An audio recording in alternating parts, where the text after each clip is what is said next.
Good morning to all. आप सभी का अपने YouTube channel Hemant chemistry classes में स्वागत है। वीडियो को देखते रहिए और वीडियो को सब्सक्राइब करना ना भूलें, शेयर भी करें। आज के इस वीडियो में सरफेस केमिस्ट्री का जो टॉपिक आपका चल रहा था, इसमें आज हम बात करेंगे property of colloidal solution. Colloidal solution की प्रॉपर्टीज के बारे में बात करेंगे कि कोलाइडल सॉल्यूशन के बारे में क्या देखा गया, क्या उसकी प्रॉपर्टीज हैं। तो सबसे पहले हम चलते हैं, बात करते हैं Brownian motion. Brownian motion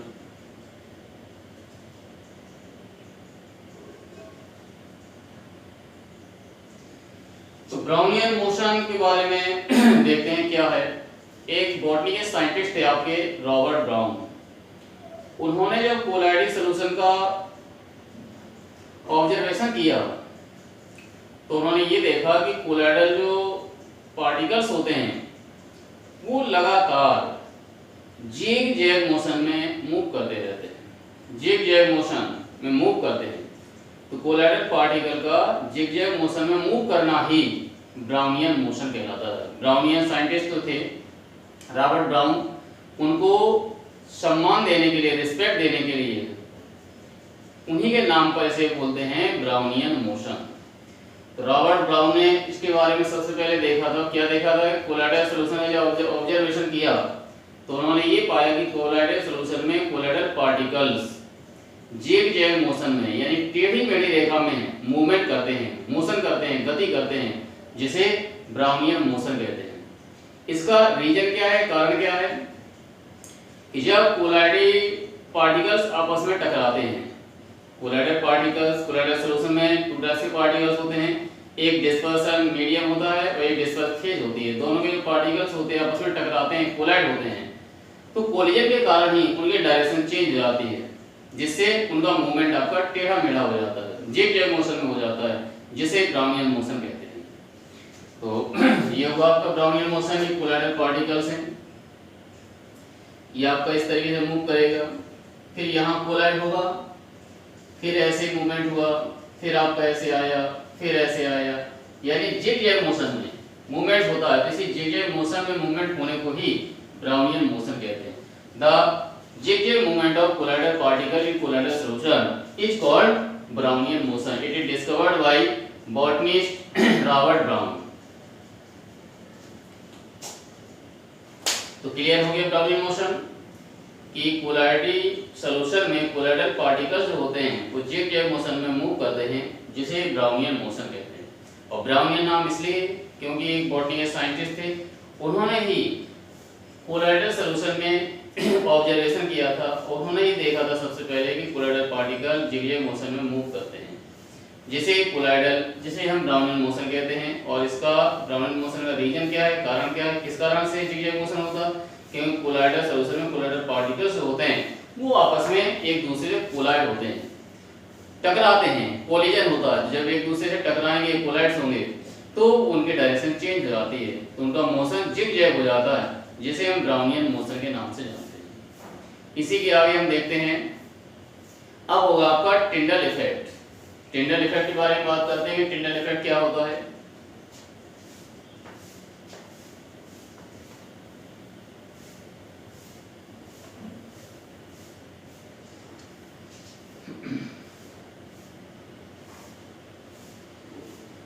Tyndall effect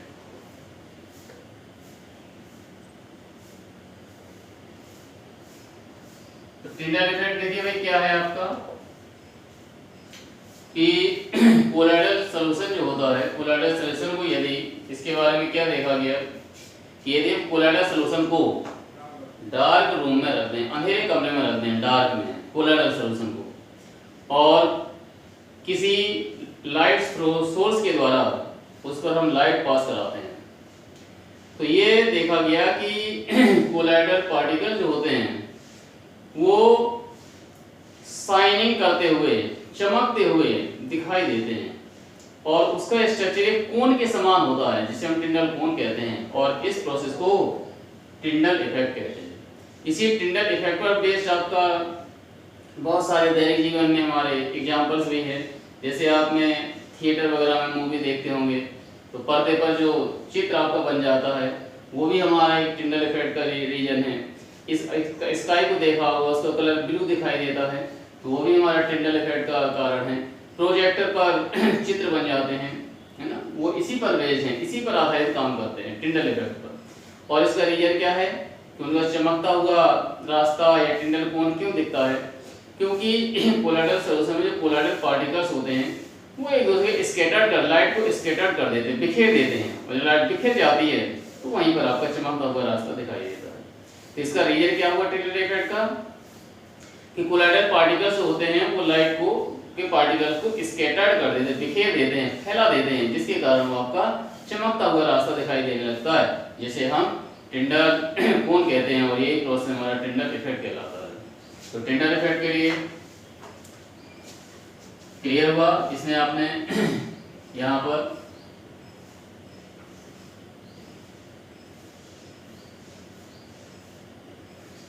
पर आपने कोई लेंस ले लिया और यहाँ पर ये लाइट का सोर्स है, इसके द्वारा हम लाइट को पास कराएंगे। ये आपकी कैंडल हुई तो लाइट इस लेंस से होकर के आपकी इसमें आती है।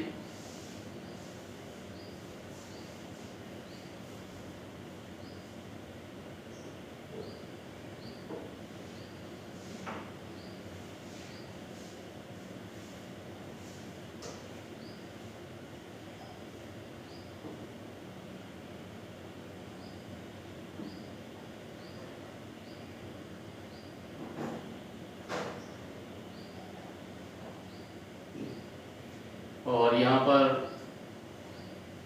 आपका एक कैमरा है, इस कैमरे के द्वारा हम जो है इसको देखते हैं।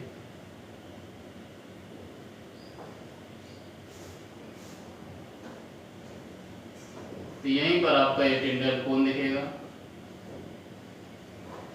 टिंडल कोन, और यही प्रोसेस हमारा कहलाएगा टिंडल इफेक्ट। तो टिंडल इफेक्ट क्लियर हुआ? यदि हम जो है कोलाइडल सॉल्यूशन को डार्क रूम में रख दें और किसी लाइट सोर्स के द्वारा उस पर लाइट पास कराते हैं तो कोलाइडल सॉल्यूशन में कोलाइडल पार्टिकल जो होते हैं वो चमकते हुए दिखाई देते हैं और उनका जो शेप होता है वो आपका कोन के रूप में होता है जिसे हम टिंडल कोन कहते हैं। इस प्रोसेस को टिंडल इफेक्ट कहा जाता है। इसका कारण क्या है? टिंडल इफेक्ट क्यों देखने को मिलता है? क्योंकि कोलाइडल पार्टिकल जो होते हैं लाइट के पार्टिकल को स्कैटर्ड कर देते हैं, बिखेर देते हैं, जिसके कारण चमकता हुआ रास्ता दिखाई देने लगता है जिसे हम टिंडल कोन कहेंगे और ये प्रोसेस टिंडल इफेक्ट के नाम से जाना जाएगा। इसके बहुत सारे एग्जांपल हैं, थिएटर वगैरह हुए, प्रोजेक्टर हुआ, स्काई का ब्लू कलर होना, ये सब इसी पर बेस्ड हैं आपके टिंडल इफेक्ट पर।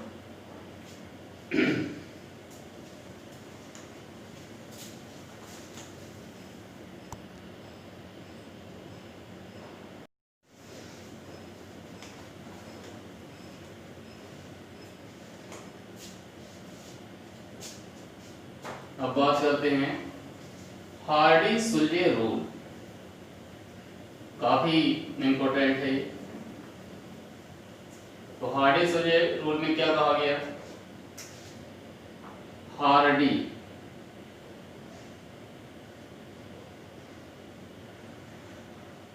सुलजे रूल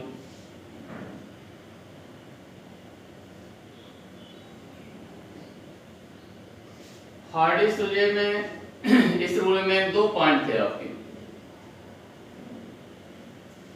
फर्स्ट पॉइंट में ये कहा गया था कि कोलाइडल सॉल्यूशन में ओनली वे ही आयंस आपके इफेक्टिव होते हैं जो अपोजिट चार्ज रखते हैं। जिन पर अपोजिट चार्ज होगा वही आपके इफेक्टिव होंगे, बाकी आपके अनइफेक्टिव हो जाएंगे। और सेकेंड रूल में क्या कहा गया कि जो कोगुलेशन पावर होती है आयंस की, वो आयनों की संख्या इंक्रीज होने पर इंक्रीज होती है। जैसे आपने कोई आयंस ले ली है, चाहे पॉजिटिव हो चाहे नेगेटिव हो, ये लिया हमने यहाँ पर Cl माइनस ले लिया, O पर डबल माइनस ले लिया, N पर ट्रिपल माइनस ले लिया। तो जैसे जैसे चार्ज की संख्या इंक्रीज होगी वैसे वैसे कोगुलेशन पावर जो होगी वो हमारी इंक्रीज होगी। तो सबसे ज्यादा कोगुलेशन पावर किसमें पाई जाएगी? इसमें। ये इसके बाद जैसे आपने लिया Na plus Mg double plus Al पर प्लस का 3, तो चार्ज जैसे जैसे इंक्रीज होंगे यहाँ पर +1 +2 +3 इसमें सबसे ज्यादा चार्जेस हैं तो इसकी कोगुलेशन पावर सबसे ज्यादा होगी आपकी। ये था आपका हार्डी-सोल्जर रूल। तो हार्डी-सोल्जर रूल में क्या कहा गया फर्स्ट पॉइंट में कि only those ions are effective which contain या which have opposite charge. Second point में the coagulation power of ions is depend upon number of ions. When number of ions is increases, then coagulation power will be increases. यानी coagulation power आपकी ion पर depend करेगी, जैसे जैसे ions increase होंगे वैसे वैसे coagulation power आपकी इंक्रीज होगी। ये हमारा हार्डी-सोल्जर रूल हुआ। इसके बाद आगे बात करते हैं कोगुलेशन। कोगुलेशन क्या है?